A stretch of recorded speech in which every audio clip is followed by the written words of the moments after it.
Yeah, great to see you, Tatiana. Colleagues, thank you so much for joining. I see some of our customers joined. This is a great pleasure to have you all. My name is Tatiana Diaz, who doesn't know, and I'm the head of account executive team at Maildoso. We help B2B companies to solve the biggest challenge in outreach. This is achieving high level of deliverability, and with us, you can hit up to 95% of deliverability rate. I will be your host today. Pranam, can you please introduce yourself as well? Yes, so I'm the co-founder of Email Outreach Company. Very basic and simple name. And we do B2B cold emailing and mostly with US companies. And we've been doing it now for 4 years. And we use Maildoso primarily. And, we have several thousand inboxes with them. And yeah, we use all the tools that I'm sure people are familiar with here, from Clay to Instantly to Email Bison, and we book meetings with some Fortune 500s and unicorn startups, and we do this on the daily. We have a team of about 15, and we're a remote business, and so yeah, if you want me to share more, please let me know. But happy to be here. Awesome, awesome, Pranav. Thank you for your introduction. Before we dive into our hot topic, which is personalization, I would love to quickly share one update that I know will be beneficial for our audience because we are all cold emailers here.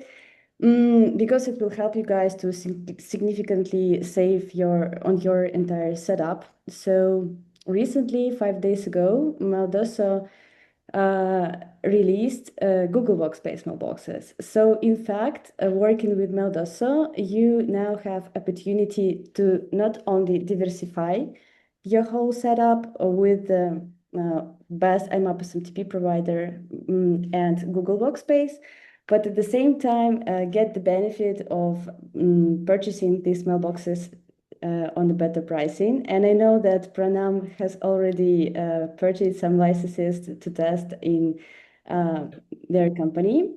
Let me maybe quickly show you a comparison in order to show you guys how pricing look like currently. Mm, just a sec.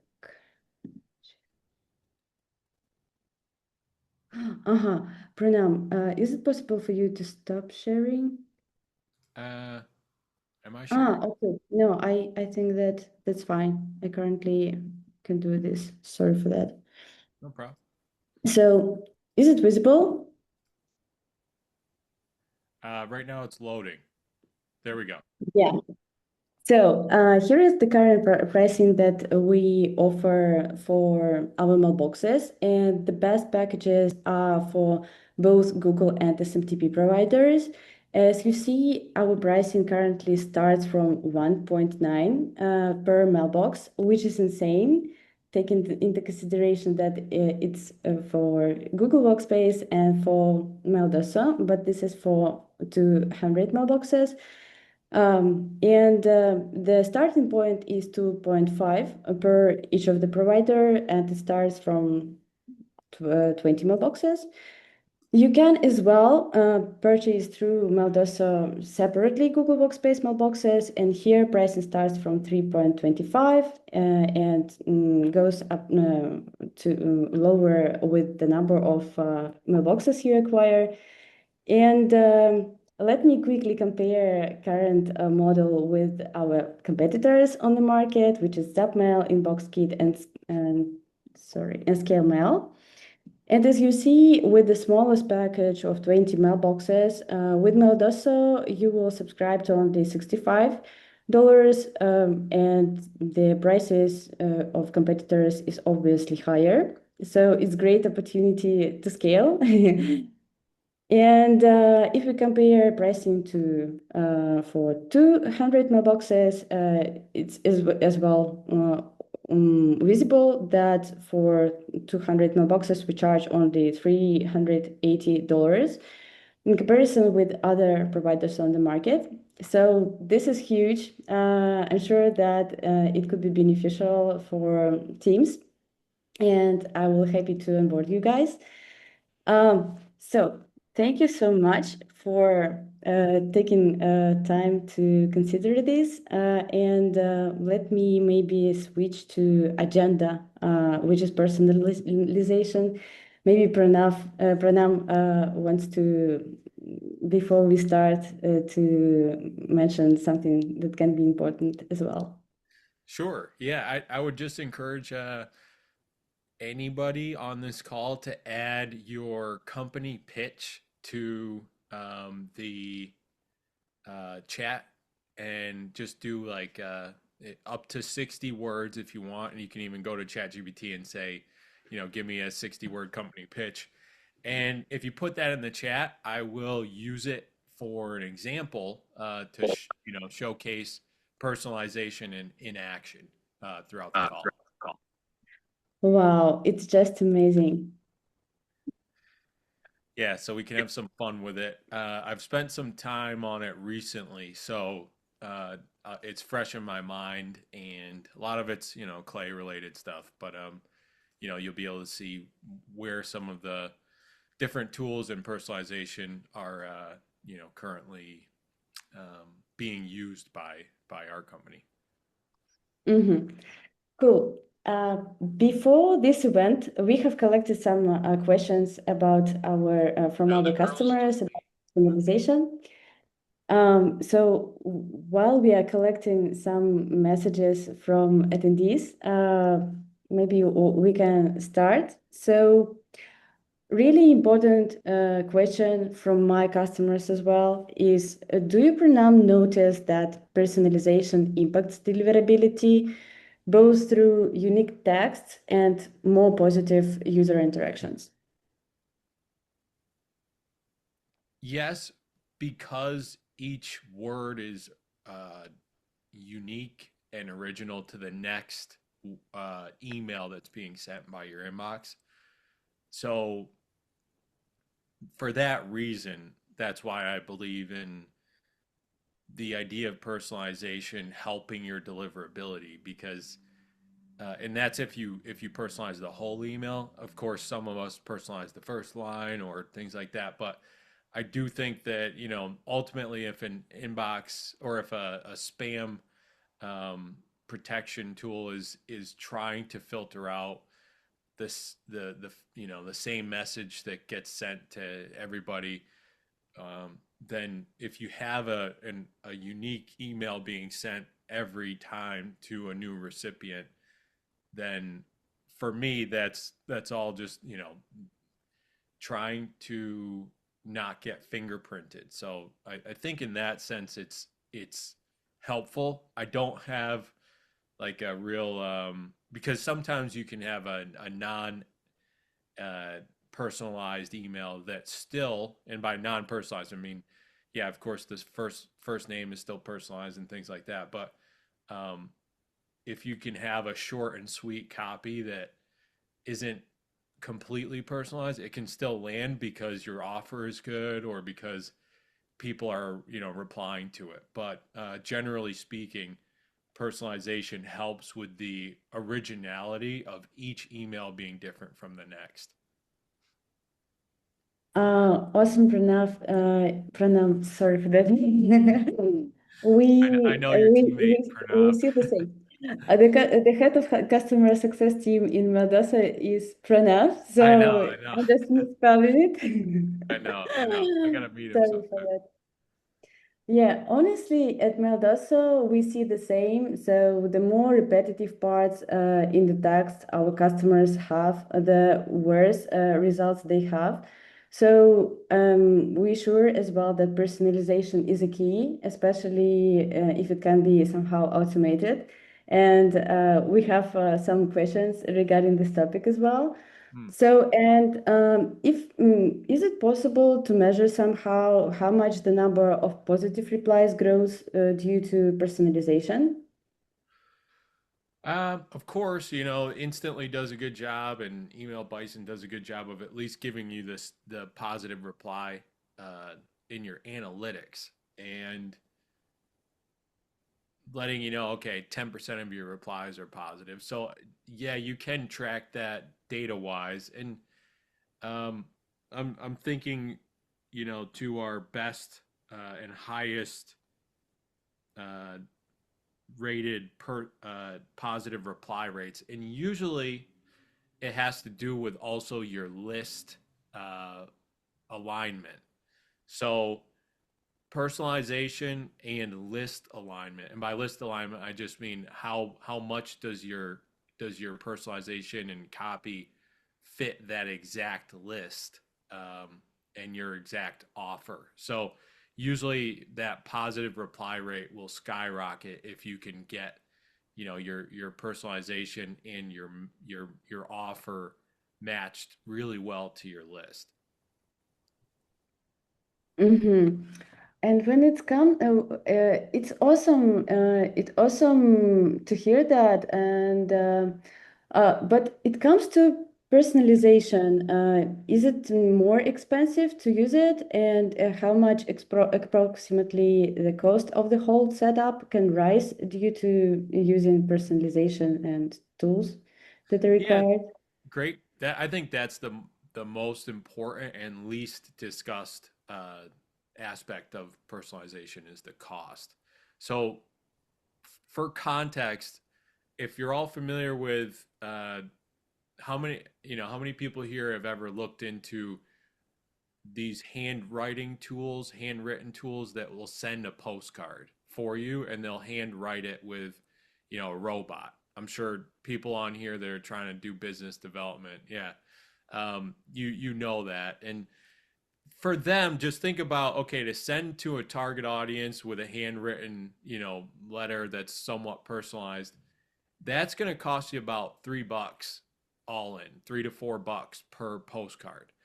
And when you're sending an email, it's just as important to look at what it's going to cost you all in to send an email. And then, compare the two and think about that. And so I do look into that from time to time. And so if you're sending, let's say you get your lists from something like Instantly or AirScale or ICPs or Lead Magic, you're going to spend between half a cent to 2 cents per contact for a fully verified email, maybe a little less for some, of course. But let's say it costs a cent, 1 penny to get a fully verified email and to send to add some sort of research. Yeah, go ahead, Mark. Oh, no. Okay. Um, to add some sort of research on top of that, you're probably going to spend another, 2 cents, call it, if you just, add personalized research to everybody. And then for that first email to get sent, it might cost another penny. So, you're looking at maybe three 3 cents, 3 to 4 cents per email that gets sent out. And again, that might sound like a lot if you're thinking about it in terms of maybe what it used to cost or maybe what it did cost a month ago. But when you compare that to a postcard, of course, it makes a ton more sense to send a great personalized email. And then on top of that, if you want to add like recent news signals or recent funding signals and things like that, you're looking between like in a 7 cents to 25 cents per contact all in to send great personalized email with really good signals. So it's just, think about it from maybe 3 cents to 25 cents, depending on the level of personalization that you want.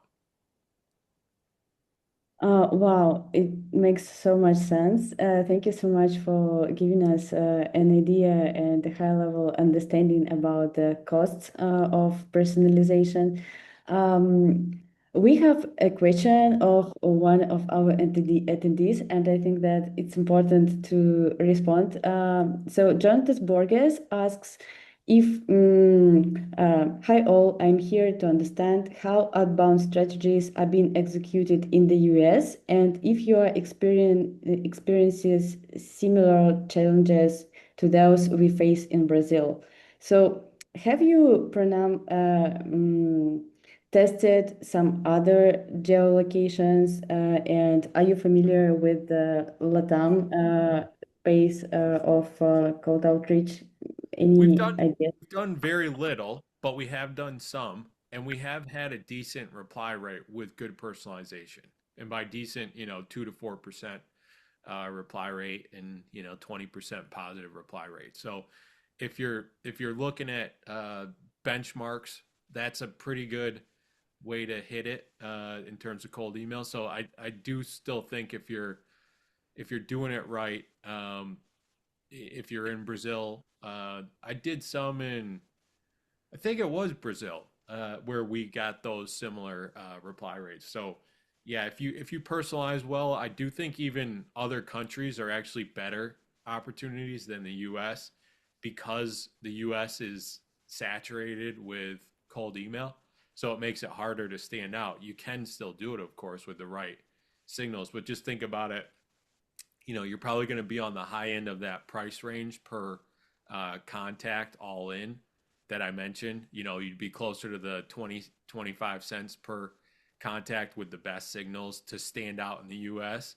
And then in places like other countries, you're probably going to be on the low end, maybe 3 to 5 cents per contact to stand out. Um, uh, Thank you so much.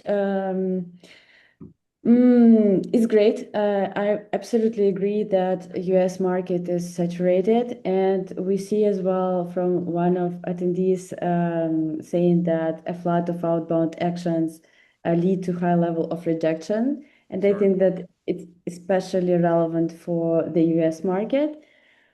So yeah, we as well sometimes test some other geolocations to expand our outbound actions. And uh, one practical question for you, Pranam. How do you use AI for personalization? Is it full automation? Is it possible to automate it fully? Or is it still require some hands-on work, some specialists?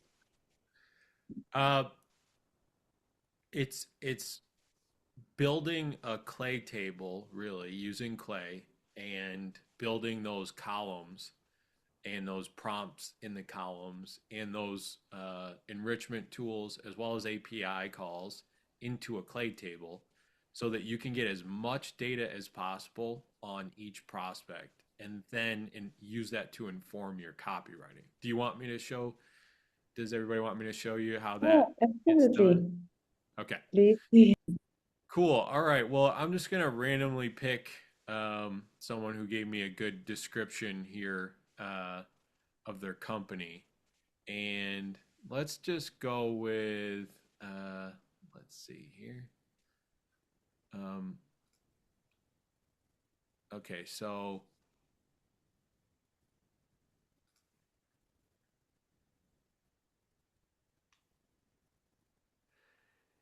yeah, let's do. Is it it's SM ECEM? Um, so non-U.S. tech founders. Okay, so that one actually we'd probably have to do a little more list building, but we'll try it out. So I'll share my screen and we'll run through it. Okay, so everybody can see my screen, right? Yeah. Okay, cool. So I'm gonna get this started. So all I'm gonna put in here is you see these two green columns. One's a 60-word company pitch. The other one's what the CTA is. CTA will leave the same. It's just 10-minute call to share a demo and their use case for our product. So I'm just gonna go in here and I'm gonna add in um, what's the name of this company, by the way?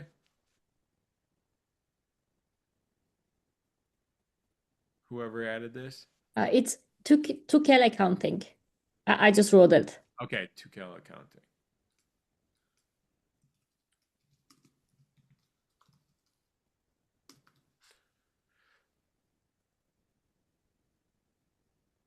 Okay, so we've got that. And when we say non-US, just for ease, I'm just going to focus on Canada for now when we do the list building. So I'm going to save this and I'm not going to run it. And I'll just go to the inside of Clay. I'll look for the people. And so we'll do, tech. So we'll do, and again, I know you're looking for founders. So we'll go to job title and we'll do uh, founder. And we'll do the smaller companies. Well, right now we'll do 11 to 50 employees, and let's do Canada.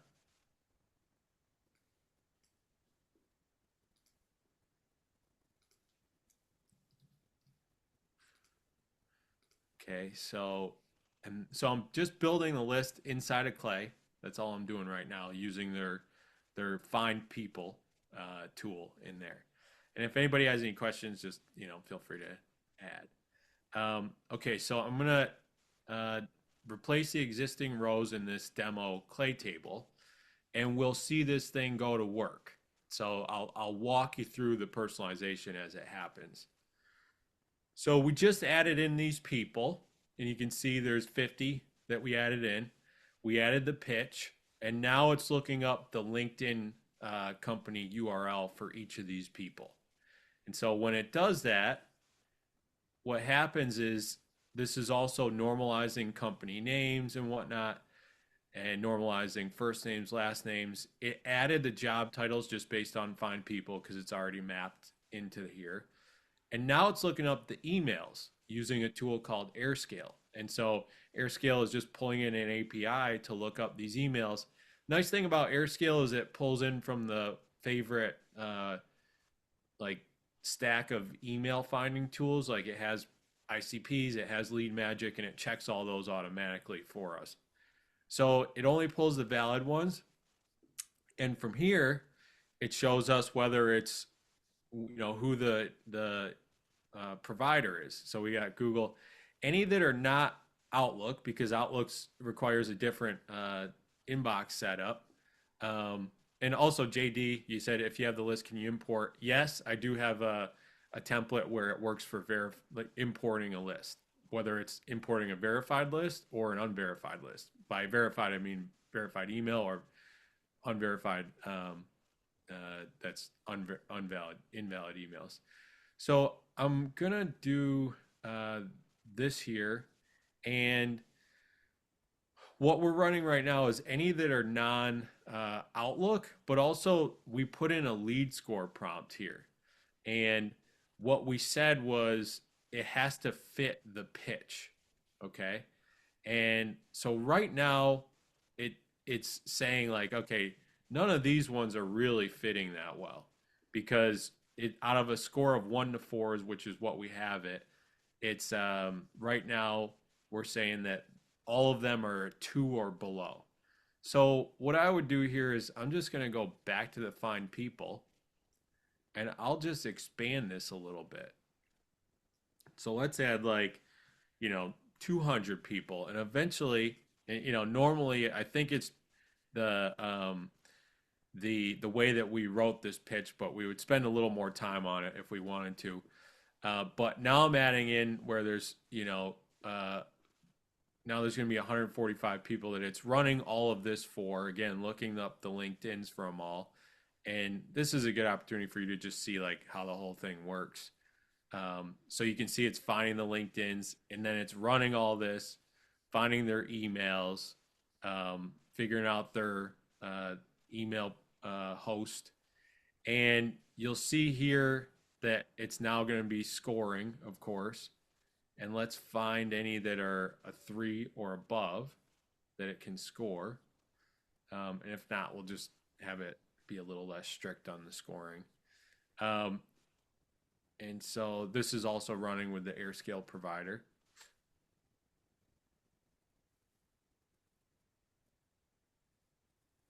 And yeah, you can see this is what it's doing to qualify. Okay, here we go. Here's one that's a 3. So this is a high fit, a meet at fleethunt.ca. So this triggers the research to get sent.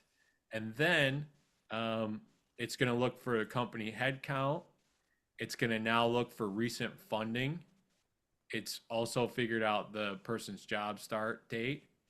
And so it's now going into the recent funding. And while that loads up, let's see if any others in here triggered the.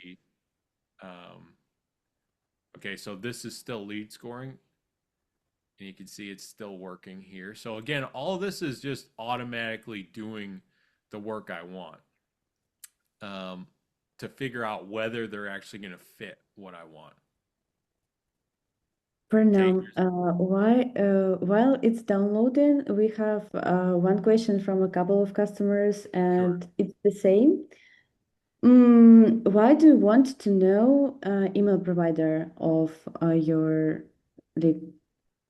Yeah, so certain providers accept emails more than others. So Microsoft Outlook is a very difficult provider to access. And so if you're sending to Microsoft Outlook emails, you need a special configuration of email inboxes. Maildoso can still work, but there's also specialized, Outlook only, mailboxes. Again, we use Maildoso a ton, and it's not an issue for us. But you just, I would say you'd go to your Microsoft Outlook ones later than you would like after you would go to your Google ones, because Google's going to accept more emails. I would love to input a little bit from Maildoso side to this conversation. So yeah, of course, it's more difficult to hit Microsoft mailboxes. However, we've found some great best practices to follow to have better results with Microsoft. And one of them, for example, is different strategy of the emails. So while with Gmail, you can lead to directly to booking of discovery call. With Microsoft, it's better to first receive reply and only then Yeah, to invite them to the call. And basically, there are some others, and you will require more warm up maybe in this situation and decreasing sending limits of cold emails. But we have great cases that work with Microsoft. However, of course, you will need some additional hustle because it's a tough nut, honestly, sure. for the whole market. Yep, yep, totally. Um, all right, so as you can see, this is running, it did a good job of lead qualifying. And the reason why we want to qualify each one is because we don't want to just send to people who don't match. Um, and so, that's one key thing here. And then I see this other question, any experience changing targeted providers like Google and then Outlook? Yeah, you can do that. Again, like Tatiana said, Outlook requires a little bit of a different strategy and sometimes a different specialized tool set. So, you know, you can do Google and then you could switch to Outlook, but just know Outlook is likely going to be about maybe 1/5 of the results you're getting from Google or others. All right, so now we're going to get into the fun part, which is, it gets the funding, it figures out whether there is funding, then it's going to say, okay, it's going to look for active jobs, then it's going to look at what's the industry name, then it's going to run some signals using a friend of mine's tool called Signal Is, and then it's going to figure out which of those signals is the most relevant for us in our email writing. And then it's going to choose based on all these different copy styles which one to use. And right now I just have it randomizing between 14 different copy styles, and I'll show you which they are. We've got all these different copy styles here, and you can get a sense of what they are, and I'll show you some examples, but from their names you can get a sense of what they are. and now it'll automatically write the first email, the second email, the third email, and the subject line.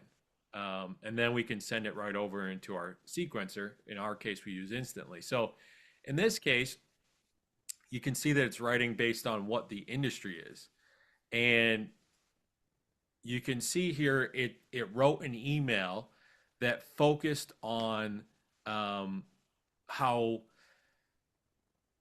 the industry focused on the industry of the prospect. So we saw your focus on the privacy centric hosting from Toronto to global. We've been helping international email and cloud companies manage US so this is obviously a really good pitch of personalization to that company because it's tying in their industry, their use case, and then telling you about what you do. So this type of email is it worth you spending 15 to 20 cents to get this quality? It's up to you. But to me, if I'm wanting to give my best shot at it, this is one example of a great personalized email.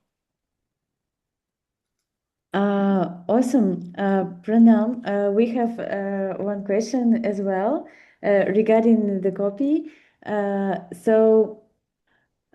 From your experience, I'm sure that you receive cold emails as well.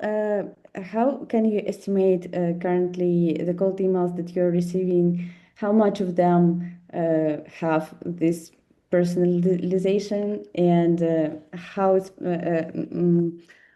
how popular personalization is currently on the market? Yeah, I probably get 10 pure cold emails a day, that hit my inbox, and really only about 1 out of 10 has any advanced personalization. The rest of them are quite poor. So if you can stand out with something that is deeply researched and personalized, that's why people reply to us every day saying like, I never reply to these emails, but I'm replying to yours. And that's why also you got to try different angles. And I want to show you all like how this can work. And so I'll give you some of these other examples. So like this copy choice chose the investor route. So you'll see if there's no investor, it'll say, I was looking for your investors and saw you've been bootstrapped, which is inspiring to us. We've helped similar self-funded companies stay compliant. We handle blah, blah. So this again is just a really well-written personalized email because it had to figure out with a lot of research and then figuring out if they're not invested in, are they bootstrapped, and then write copy to that. And this is, very well done. Another one is looking for their closest coworker. And like this one got randomized and it says, okay, notice you have Kirag handling web and mobile development. Would he or you be the right person to ask about managing financial operations as you scale globally? So again, these are just really, really deeply researched things. And the coworker name drop, I'll show you what that comes from, is if that copy model is chosen in our round robin, it triggers this closest coworker to be written, and then it injects that into the copy. Wow, So amazing. yeah, for the sake of it, I'm now going to let this thing just go off, and I'm going to run any that are lead score over 1 so that you can now get like a full run of what it'll look like with all the ones that are over a 1. So any that are just not a horrible fit, it's going to run the research, and then it's going to run all of the rest of it. So you'll see how this goes now. I just showed you that, these few that met like the real high scoring lead scoring criteria. But now you're going to see like, okay, now it's going to trigger across the board, just lots of research on these people. Then it's going to do the head count. And you can see them already loading up. Then it's going to look for funding. And then you'll see in a few how, yeah, it's now going to look for, signals on those people. These will load up. You can see it just live doing it, and then it's going to look for if it chose the case study copy, it's now going to trigger that. And you'll see how now all of these different ones got randomized to choose different types of copy. And we do this so that we can test a full copy set, like 14 different types, to figure out which one works best for you and your industry. And so, now you're going to see, how this works. Pranam, we have a couple of questions regarding the copy. JD asks, do you make any efforts to make copy less AI generated?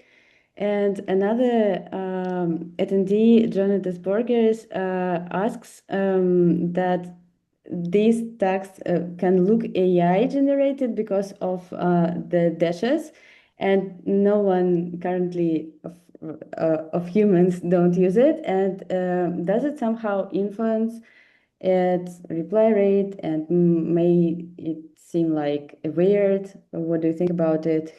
Did you do A/B testing, and do you somehow customize this text? Yeah, it's great. Great question. So on every single prompt we have for our copy, we do have in here critical formatting rules.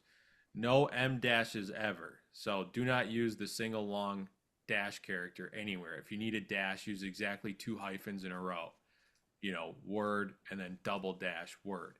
So we never have an M dash in our copy. And that's, a critical part of what we do. And making sure we don't look like AI. That's a key part of all this. Awesome. And how we can push these personalized emails to sequencer of choice? This is copy paste, or you can automate it somehow. Yeah, just right here, you connect it to your Instantly or your Smart Lead or Email Bison. You put in your API key and make a connection in Clay, and then you choose the campaign and the variables you want to send over, and then you can just have it auto send. This is just a demo table, so that's why it's not we don't have this right now sending over to Instantly, but yeah, just today I was pushing several thousand leads into campaigns and having that run. Um, and I also just want to, I'll add a filter here so we can just look at the ones that are actually filling out. So you can get a good look of like, what does this look like as it writes? And yeah, so this is even focused on location. Like, so we trigger it so it's writing based on location. Um, and you can see that. And you can see no M dashes. These are double dashes, of course. Um, and this one's actually really interesting. This is Ogilvy. It's basically writing out in math in kind of a shock style way how much they're losing based on, you know, uh, some math calculations that we're doing with AI. It's meant to be a billboard style shock copy. Um, you can see this is the coworker. This is like more basic sales writing, like what you might see how that's normal basic sales. Um, Mhm. Sometimes we'll even do um, like advice. We'll ask them for advice so that we can then tell them about our product, ask them for feedback on our product, and then if they have a need, they'll tell us if they want to buy it. And we've used this to, have Fortune 500 CEOs hop on the calls with us and close 6-figure deals. Insane. Yeah, so you can Um, see a lot of these are just like very different. Poke the bear. This is a good one. It's asking like a question that's meant to quote unquote poke the bear. Um, and like how most people are struggling with something. But the key is that, I just got this list and I scored it with a couple of clicks of a button and the whole thing just works, and it writes and it runs. And I don't have to worry about it. So that's really the trick in setting this up. Pranam, can you explain us the signal steps and why those are needed? What additional info do you get in from this step? Um,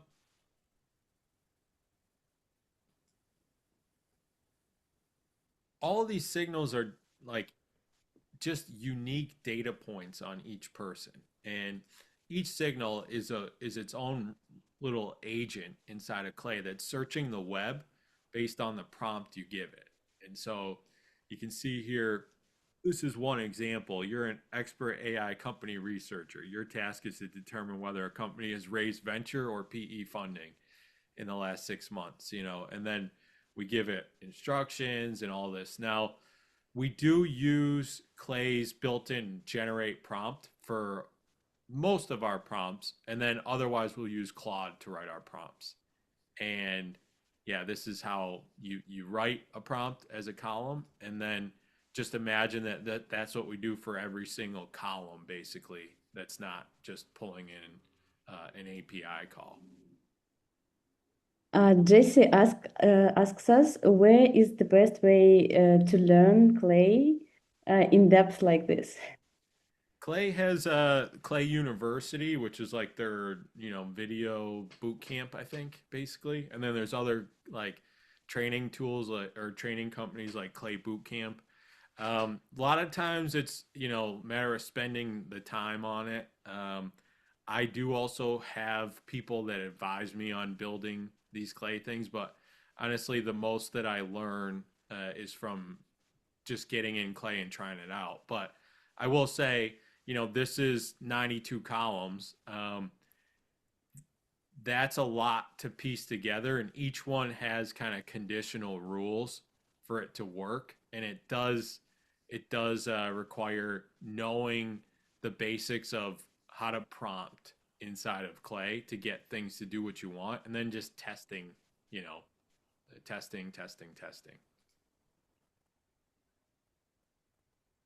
Mm, Richard asks us, Clay says that my Outlook email invalid, but I use it every day, unable to create an account. Any ideas? And Richard gave an idea to himself to log in using Gmail account, so it's not relevant anymore. But coming back to our discussion regarding providers, we have some more questions regarding providers left. And Mark asks us that Pranam stated Outlook only mailboxes that are set up specifically for Outlook should be used when sending emails to users of Outlook. Can Pranam explain more about how those mailboxes need to be set up, or is there a mailbox provider out there that specializes in sending to users of Outlook?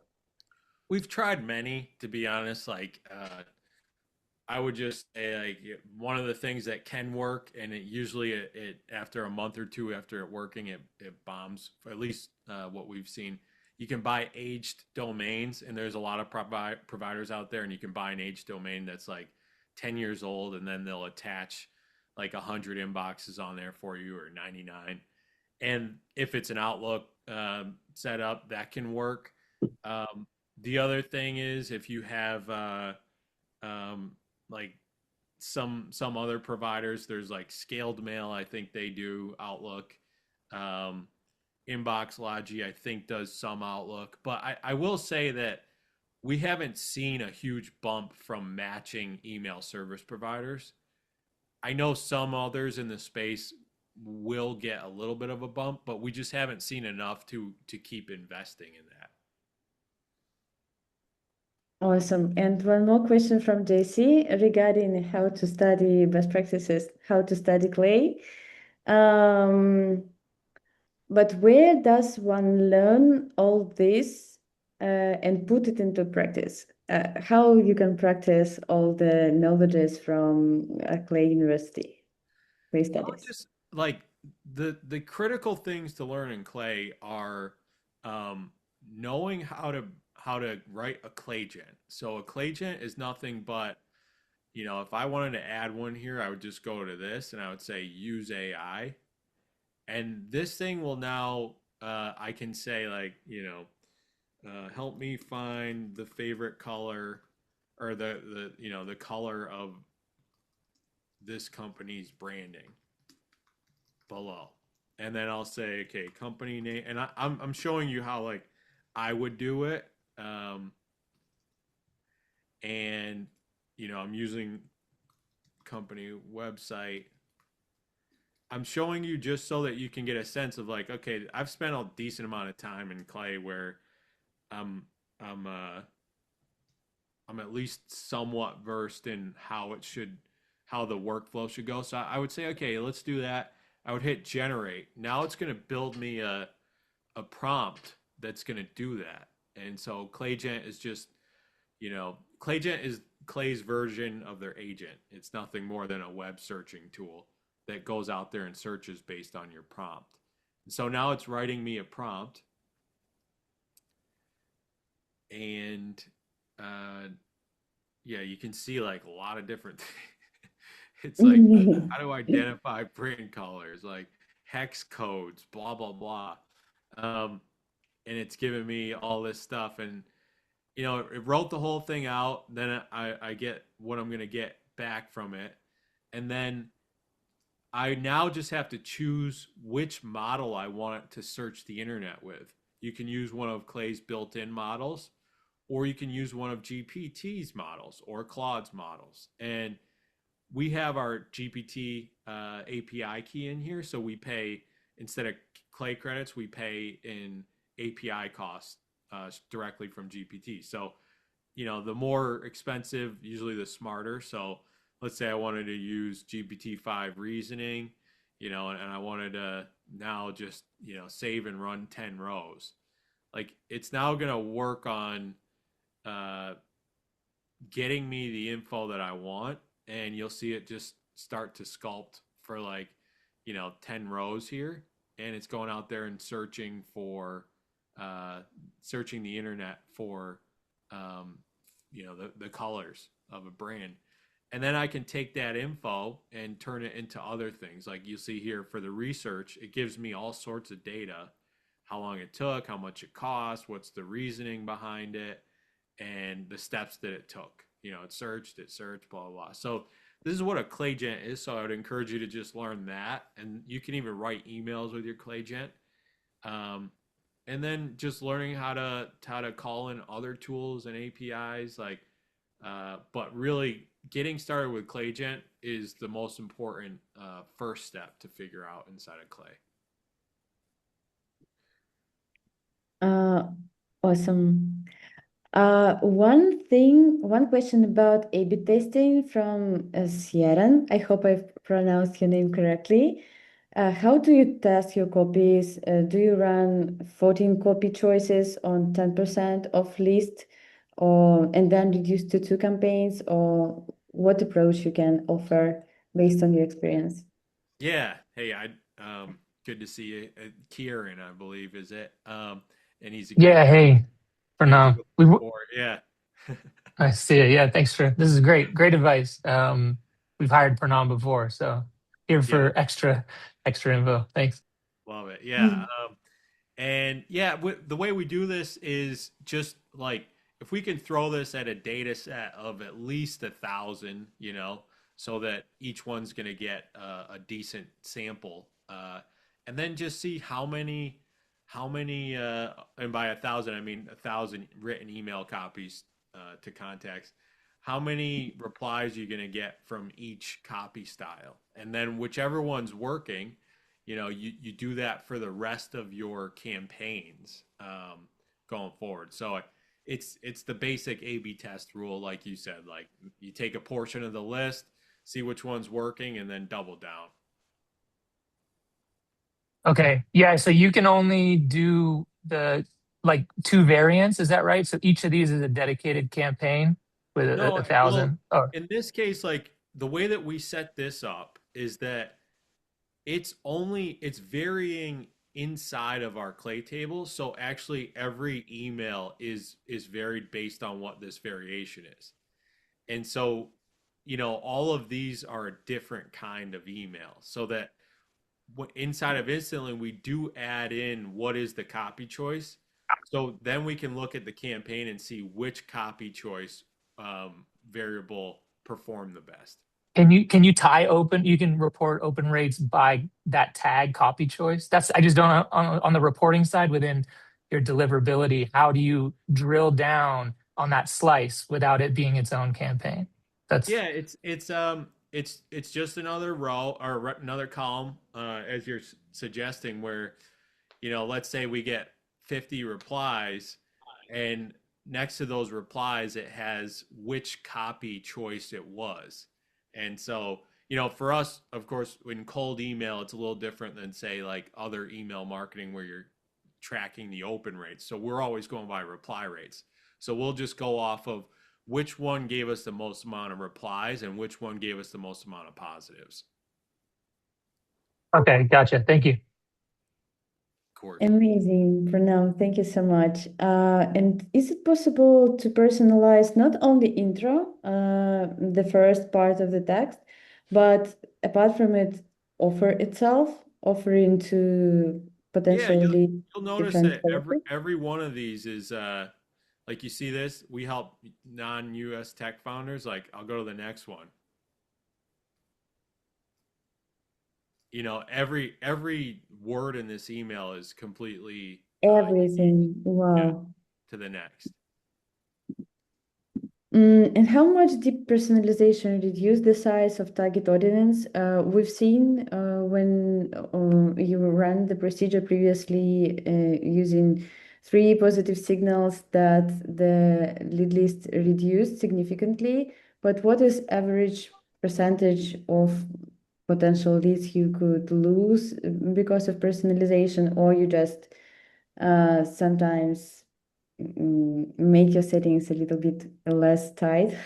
Yeah, it's really all about the lead score. So, that's the trick. And what this indicates for me is that we'd want to work on the list because there weren't that many that were a high lead score. So we'd probably want to feed in the front end a better list at this personalization table. So, the key is how fitted your list is for the messaging. So it's not so much about like because everyone that fits the lead scoring is going to get the full table run and they're all going to get the personalization. But any that are outside of or lower than our desired lead score, they're not going to get anything run.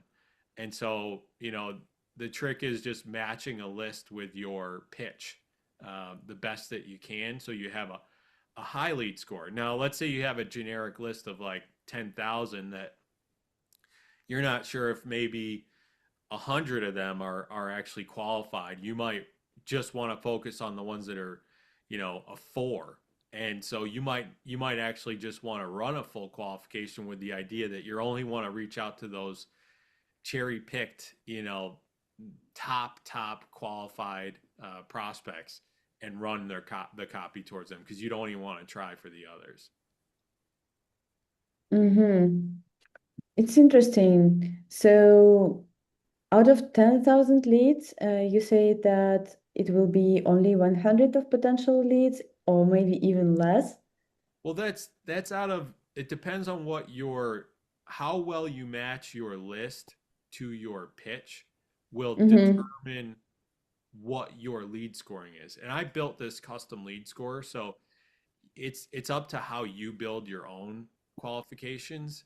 But for me, I want it to be, pretty specific about understanding what the pitch is, what the company name is, the website, the LinkedIn, the person's job title, and the person's LinkedIn, and fit this pitch with whether or not it matches what this person is, suited for here.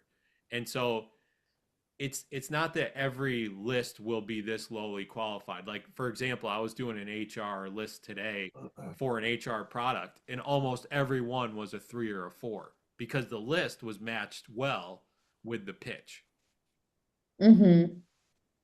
Awesome. This is great. So Well, interesting. When you send these personalized emails, and the copy is really great, applauds. Have you ever received any negative reaction from potential customers, like it's written by AI, and different other negative reactions that good cold emailers receive nowadays? Yeah, I mean, you have to be okay with a couple of different types of bad ones. The first one is a very insulting reply that, swears at you and calls you names. That's just gonna happen. Um, and it doesn't mean that it doesn't mean anything about you. It means more about their day and how they're feeling when they got the email. And I say that because the very next reply that we'll get sometimes is, "This is the greatest, cold email ever. I'm so glad you reached out. Thank you for taking the time to research me." There'll be back to back replies. So one of them's telling us we're the worst person ever. One of them's telling us we're the best person. We just don't take it personal. The second type of reply is someone who says, "I'm threatening you with the canned spam law. I reported you to the authorities and you're going to get shut down and blah, blah." This one you also need to be okay with because the canned spam law, especially in the US, is that anybody who gets your email and there's not an unsubscribe link or your physical address, they can report you if it's unsolicited. Uh, but the process is that they report you, they have to submit a ticket to their attorney general. And the attorney general, um, there's no reported cases that we can find in the last 20 years, um, because an attorney general obviously has a lot more important things than to take up a lawsuit with a company that's trying to sell a legitimate product. Now, if the attorney general ever did have a problem, and nowadays people that are texting do run into this problem, where someone's trying to actually, you know, in a mean spirited or ill spirited way, email them with a phishing link. They're trying to get them to click on something that will then steal their identity. That is something that the law, should go after and would go after. But your legitimate product that you're pitching, if someone says the can spam thing, just know that they can't personally sue you for anything or cause consequence to you at all. And they have to submit a ticket to the attorney general, and then it's in their hands. And you can imagine that, that's why there's no cases, is because it's kind of irrelevant to someone like an attorney general who would want to press. They would press, though, if you were trying to steal people's identities. Mm, Thank you so much for sharing this information. This is absolutely invaluable because we as well sometimes receive negative emails, but no one has ever tried to sue us using email. And we have a great question from JC regarding numbers. I think that it's really important to address. What average response rate and positive reply rate do you get before and after doing personalization? And JC says that we do 2-4% of retention rate without this hyper personalization. How much better could it get going this far? It What 2 to 4% means to me is you probably have a good offer. Um, Now, I don't know what your list variables are. What I mean is, do you have all their LinkedIn contact info? Do you have their company size where you could actually pull a lot of personalized data? Sometimes you don't. But if you did have a lot of, call it business data on the person, you could likely double your reply rates through good personalization. Awesome. Um, it's definitely something that we need to consider as well.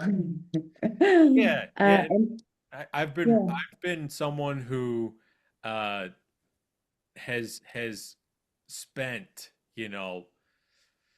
hundreds of thousands of dollars on this type of personalization, you know. So I do understand that it's costly, it takes a lot of time, but the future of emailing is going to involve some level of data um, data customization that will inject into, you know, your copy.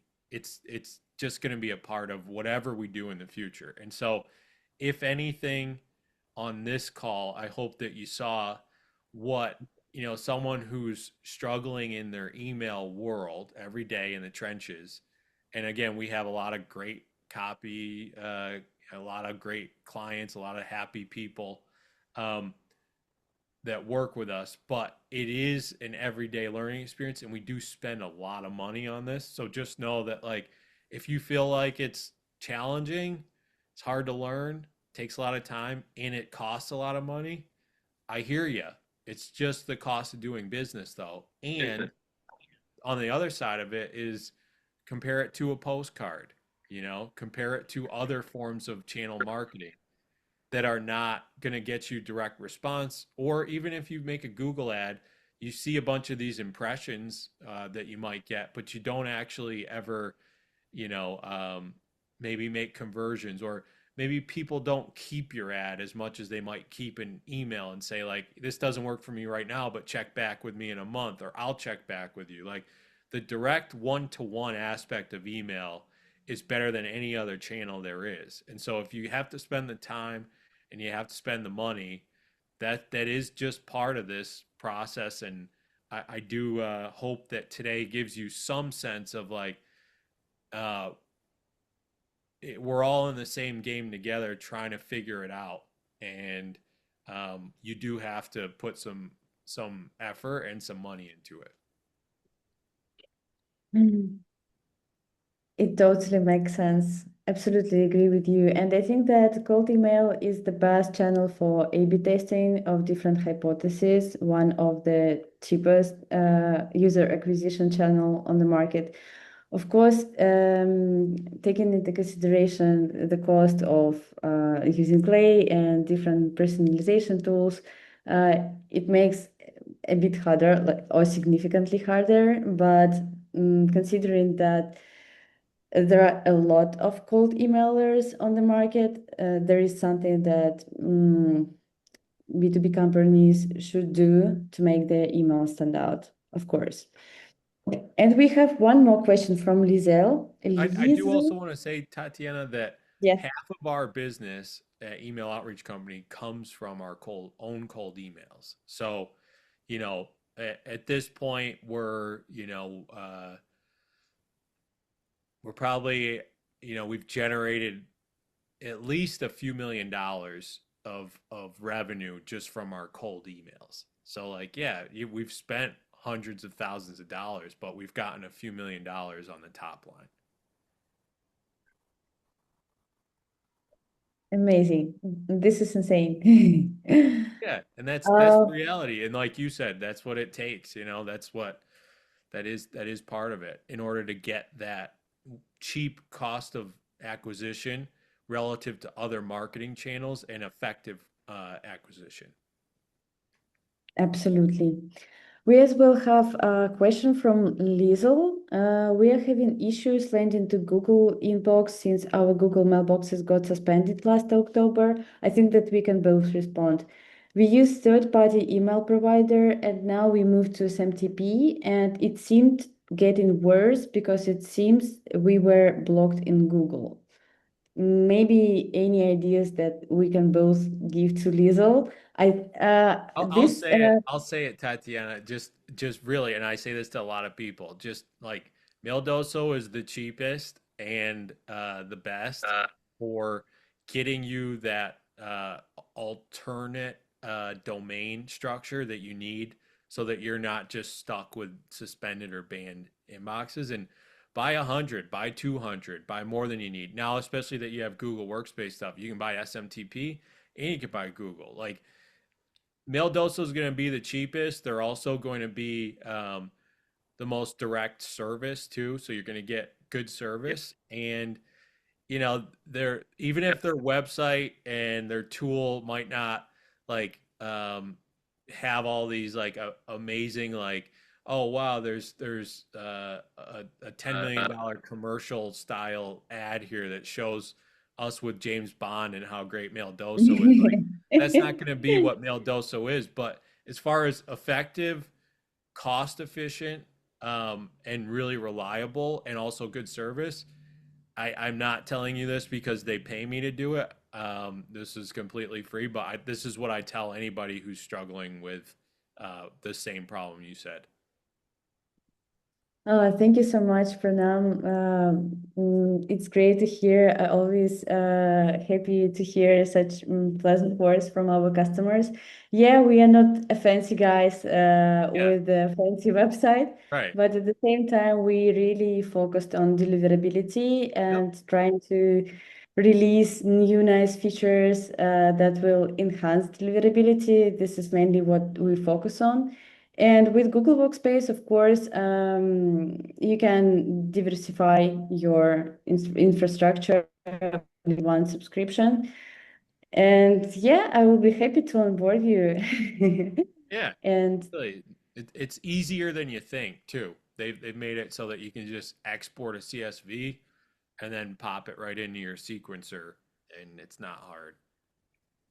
we've released API that's available for all of the customers, and as well MCP, so you can even use your preferred language model to create domains and mailboxes and connect them to sending software. So it will be even simple, more simple. Great. I think that we are already Yeah, I gotta running out of run. time. Thank you so much for attending. We have a couple of more questions. Do we have some additional time to respond to Richard and Siran? Yeah, sure. So one of them wants okay, recording. So both of them want a recording. Is there a way, Tatiana, that you can make that available for people? I think yes. I will ask my colleagues to do Maybe, so. maybe Tatiana, they can email you for the recording if they want it, and then you can get back to them. I think that we will Post. send it as a Okay, post. cool. That sounds And good. yeah, we All right. will So email does Clay and Tatiana. Maildoso integrate with an in-house marketing system, which manages tens of thousands of US? Clay, of course, does, and Maildoso. I mean, it just depends on what marketing system it is, but if you can hook into Clay, all the inboxes like that you have, then that should be fine. And also, Maildoso hooks into any marketing platform basically anyway, so you're fine. So yeah, thank you so much. I think that we are finishing. I will ask my marketing team to send you a recap of this meeting. Yeah, and And I put my email, by the way, just in the chat for anybody that wants to reach out direct. great idea. I will do the same with mine. Cool. And guys, we as well have community in Slack. So in case anyone want to join our community and see from inside how which releases we have, or maybe some updates, or maybe in case you want to roast your copy, you can ask me and I will join. I will send you invitation to our Slack channel as well. Great. Thank you so much. It was a pleasure. Thank you for attending, guys. Thank you very much. Thank you, Thank you very everybody. much. Thank you so much for the good questions. Bye. Bye.